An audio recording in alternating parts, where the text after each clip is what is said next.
Hello friends, welcome to my channel teaching study line. साथियों, कैसे हो आप सभी? आई होप आप सभी लोग बहुत अच्छे होंगे।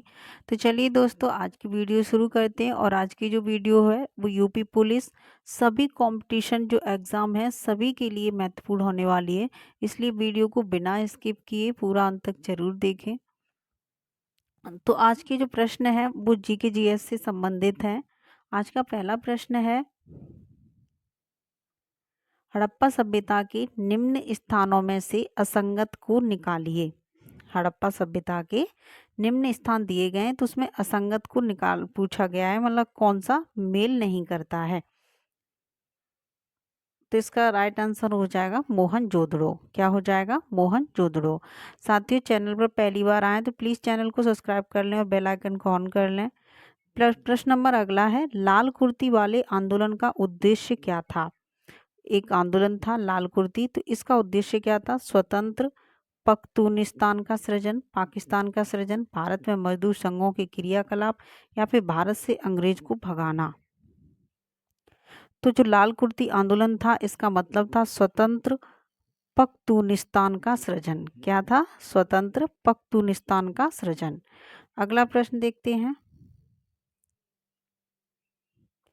20 फरवरी 1947 को डॉट डॉट तक भारत छोड़ने की ब्रिटिश सरकार के निर्णय को प्रधानमंत्री एटली ने घोषित किया था।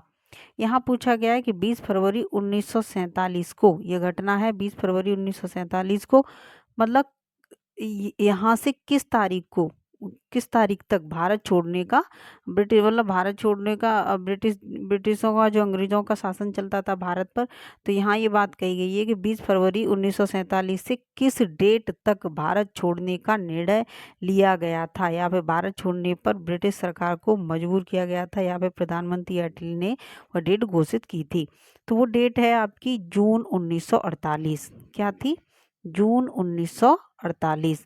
20 फरवरी 1947 को जून 1948 तक भारत छोड़ने की ब्रिटिश सरकार के निर्णय को प्रधानमंत्री एटली ने घोषित किया था। तो इसका राइट आंसर क्या हो जाएगा? Option C. अगला प्रश्न है, भारत के महान विधि निर्माता कौन थे? भारत के महान विधि निर्माता कौन थे? तो ये थे मनु महाराज। कौन थे? मनु जी थे। अगला प्रश्न है,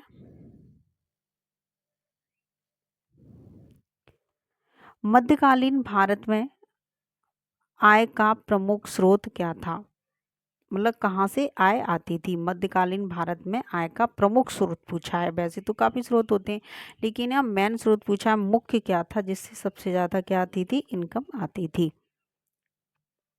तो इसका राइट आंसर हो जाएगा खराज। क्या हो जाएगा? खराज थी। मध्यकालीन भारत में जो आय का मुख्य स्रोत था वो था खराज। भारत में सर्वाधिक सोने के सिक्के किस वंश के शासकों ने जारी किए? तो इसका राइट आंसर होने वाला है गुप्त वंश। गुप्त वंश के जो शासक थे या राजा थे, इन्होंने सबसे ज्यादा सोने के सिक्के को क्या किया था? विकसित किया था या फिर जारी किया था। ठीक है, गुप्त शासकों ने। अगला प्रश्न है, हिंदुस्तान रिपब्लिकेशन एसोसिएशन की स्थापना किसने की थी? हिंदुस्तान रिपब्लिकन एसोसिएशन की स्थापना किसने की थी? तो ये की थी सचिंद्रनाथ सन्याल। किसने की थी? सचिंद्रनाथ सन्याल ने। अगला प्रश्न है, अतिवादियों तथा उदारवादियों के पुनर्मिलन की प्रक्रिया में प्रमुख कौन थे? क्या पूछा गया है? अतिवादियों तथा उदारवादियों के पुनर्मिलन की प्रक्रिया में प्रमुख कौन थे? जिसका राइट आंसर हो जाएगा एनी बेसेंट। क्या थे? Annie Besant. अगला है, वानर सेना और मंजरी सेना निम्न में किससे संबंधित हैं? वानर सेना और मंजरी सेना निम्न में किससे संबंधित हैं? तो ये थी भारत छोड़ो आंदोलन। किससे संबंधित है? भारत छोड़ो आंदोलन। अगला प्रश्न है, द्वितीय विश्व युद्ध में जर्मनी ने पहला हमला किस देश पर किया था? जब द्वितीय विश्व युद्ध चल रहा था, जर्मनी ने जो पहला अटैक किया था, हमला किया था, वो किस देश पर किया था? तो वो किया था पोलैंड पर। किस पर किया था? पोलैंड पर। अगला प्रश्न है, विजयनगर आने वाला इटली का यात्री था। विजयनगर आने वाला इटली का ऐसा कौन सा यात्री था? तो वो था आपको निकोलो कांटी। कौन था? निकोलो कांटी। आपका राइट आंसर ऑप्शन बी, और इसका था पोलैंड। साथ ही चैनल पर अगर पहली बार आए तो प्लीज़ चैनल को सब्सक्राइब कर लें और बेल आइकन को ऑन कर लें। वीडियो पसंद आए तो एक लाइक ज़रूर करें। अगला प्रश्न है, दिल्ली स्थित जामा मस्जिद का निर्माण किसने करवाया था? और ये बहुत महत्वपूर्ण प्रश्न है, सभी आयोगीय प्रश्न है। उत्तर प्रदेश की जो वो उत्तर प्रदेश पुलिस है उसमें। अगला प्रश्न है, दिल्ली स्थित जामा मस्जिद का निर्माण किसने करवाया था? तो ये करवाया था शाहजहां ने। किसने करवाया था? शाहजहां ने करवाया था। दिल्ली में जो स्थित है जामा मस्जिद, उसका निर्माण शाहजहां ने करवाया था।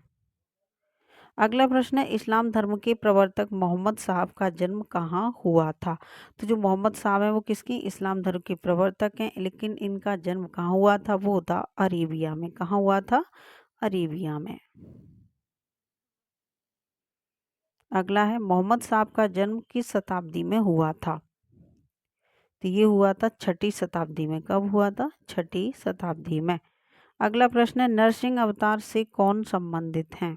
नरसिंह अवतार, ब्रह्मा जी, महेश या विष्णु या फिर काली माँ? तो ये है विष्णु। तो इसका राइट आंसर क्या हो गया? विष्णु। जो नरसिंह अवतार हैं वो हैं विष्णु भगवान। ठीक है। अगला प्रश्न है,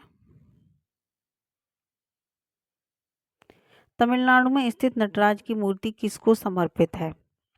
जो तमिलनाडु में एक नटराज की मूर्ति है तो वो किसको समर्पित है? विष्णु भगवान को, शिव को, कृष्ण को या फिर इंद्र को? तो इसका राइट आंसर है शिव। क्या है? शिव को समर्पित है। नटराज की जो मूर्ति दिखाई गई है तमिलनाडु में वो शिव भगवान की है। अगला प्रश्न है, योग दर्शन के प्रतिपादक कौन थे? तो जो योग दर्शन के प्रतिपादक थे वो कौन है? पतंजलि। आपका राइट आंसर ऑप्शन डी हो जाएगा। अगला प्रश्न देखते हैं,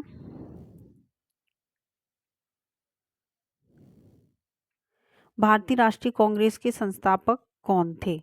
क्या पूछा गया है? भारतीय राष्ट्रीय कांग्रेस के संस्थापक कौन थे? तो ये थे डॉक्टर ए ओ ह्यूम। भारतीय राष्ट्रीय कांग्रेस के संस्थापक डॉक्टर ए ओ ह्यूम थे। अगला है, निम्नलिखित में से किस स्थान पर भगवान बुद्ध को निर्वाण की प्राप्ति हुई थी? तो ये हुई थी कुशीनगर में। कहाँ हुई थी? कुशीनगर में। अगला प्रश्न है, आचार्य विनोबा भावे ने विश्व प्रसिद्ध भूदान आंदोलन का आरंभ कहाँ से किया था? तो जो विनोबा भावे ने मतलब विश्व प्रसिद्ध जो भूदान आंदोलन है तो उसका आरंभ कहाँ से किया था? तेलंगाना से। कहाँ से किया था? तेलंगाना से। अगला है, हीनयान तथा महायान किस धर्म के दो भाग हैं? तो जो हीनयान और महायान ये धर्म के दो भाग हैं वो हैं बौद्ध धर्म के। किसके हैं? बौद्ध धर्म के। अगला प्रश्न है, उत्तर वैदिक देवतागढ़ में उत्तर वैदिक देवतागढ़ में उनकी महत्वता, एक सेकेंड, हाँ, उत्तर वैदिक देवतागढ़ में उनकी महत्वता के अनुसार देवताओं का क्रम क्या था? तो यहाँ दिया गया है इंद्र, प्रजापति, विष्णु, रुद्र। तो इसका सबसे पहले कौन थी? प्रजापति थी। कौन थे? प्रजापति। तो पहले तीसरा नंबर आएगा। फिर कौन थे? फिर उसके बाद में थे रुद्र, तो 4 नंबर पहले आएगा। उसके बाद में विष्णु थे तो 2 नंबर आएगा। उसके बाद में बचे कौन? इंद्र। तो ये आपका क्रम रहने वाला है। ये किस ऑप्शन में मैच कर रहा है? ये कर रहा है ऑप्शन ए में। तो इसका राइट आंसर ऑप्शन ए हो जाएगा, 3 4 2 1। अगला प्रश्न है, सिंधु सभ्यता के समय निम्नलिखित में से कौन सा महत्वपूर्ण प्राणी नहीं था? सिंधु सभ्यता के टाइम की बात की जा रही है। कुबड़ा सांड या फिर बकरी, घोड़ा या फिर हाथी? जो महत्वपूर्ण नहीं था वो था घोड़ा। कौन नहीं था? घोड़ा महत्वपूर्ण नहीं था हिंदू सभ्यता के समय। अगला प्रश्न है, कनिष्क ने किसको प्रोत्साहन दिया था? तो जो कनिष्क ने प्रोत्साहन दिया था वो दिया था महायान बौद्ध धर्म को। और महायान और हीनयान ये दो शब्द किसके हैं? ये हैं बौद्ध धर्म के। अभी पूछा गया था, तो यहाँ पूछा गया कनिष्क ने किसको प्रोत्साहन दिया था? महायान बौद्ध धर्म को दिया था। अगला प्रश्न देखते हैं, निम्न में से किस शहर का नाम भारतीय बौद्ध एवं ग्रीको रोमन संस्कृत की प्रभाव मिश्रण के आधार पर रखा गया है? तो ये रखा गया है तक्षशिला के आधार पर। किसके? तक्षशिला के आधार पर रखा गया है। अगला है, निम्न में से किस राजवंश जिसकी स्थापना पुष्यमित्र ने 185 ईसा पूर्व के आसपास की थी ने मौर्य समाज का स्थान लिया है? तो इसका राइट आंसर हो जाएगा सुंग। क्या हो जाएगा? सुंग। अगला प्रश्न है, 1809 ईस्वी में निम्न में से कौन सी संधि अंग्रेजों एवं सिखों के बीच हुई थी? यहाँ संधि हुई है किसके बीच में? अंग्रेज और सिखों के बीच में। कौन सी ईस्वी में? 1809 में। लेकिन यहाँ नाम पूछा गया है कौन सी संधि हुई थी, जो कई पुरखों तक चली, जिसमें रंजीत सिंह का क्षेत्र सतलज के किनारे तक माना एवं सुरक्षित छोड़ा गया। तो इसका जो राइट आंसर होने वाला है, ये संधि हुई थी अंग्रेज और सिखों के बीच में। कब हुई थी? 1809 में। वो हुई थी अमृतसर की संधि। सिख आपको एकदम रिलेट हो जाना चाहिए, पंजाब, अमृतसर। तो कौन सी थी संधि? अमृतसर की संधि थी। अगला प्रश्न है, हिंदू मान्यताओं के अनुसार पुराण कितने हैं? पुराणों की संख्या कितनी है? तो सबको पता होगा 18 है। आपका राइट आंसर ऑप्शन सी 18 पुराण हैं। अगला है, भारत में तुगलक वंश का संस्थापक कौन था? भारत में तुगलक वंश का संस्थापक कौन था? तो वो था गयासुद्दीन तुगलक। कौन था? गयासुद्दीन तुगलक। अगला प्रश्न है, शाहनामा शीर्षक वाली आत्मकथा के लेखक कौन है? तो शाहनामा शीर्षक वाली आत्मकथा के लेखक कौन है? फिरदौसी। कौन है? फिरदौसी। अगला प्रश्न है, माउंट आबू का दिलवाड़ा मंदिर किसको समर्पित है? माउंट आबू का दिलवाड़ा मंदिर किसको समर्पित है? मतलब माउंट आबू में जो दिलवाड़ा मंदिर बना है वो किसका है? भगवान विष्णु का, भगवान शिव का, भगवान बुद्ध का, या फिर तीर्थकर का, जैन तीर्थकर का? तो ये है जैन तीर्थकर का। माउंट आबू में जो एक मंदिर दिलवाड़ा मंदिर बना हुआ है, माउंट आबू किसके? दिलवाड़ा मंदिर, वो जैन तीर्थकर का है। मतलब उसमें मूर्ति किसकी? जैन तीर्थकर की है। अगला है, बोध गया में स्थित प्रसिद्ध महाबोधि मंदिर का निर्माण किस शासक ने करवाया था?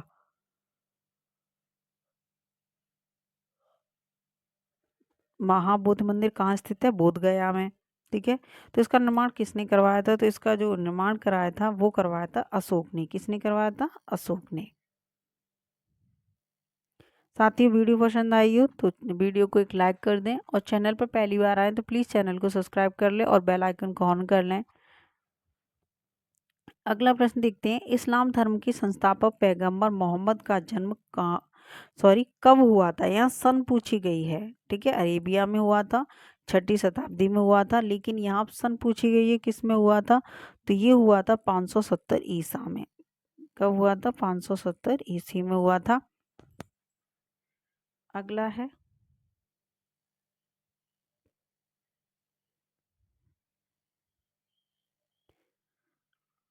ये हो गए प्रश्न।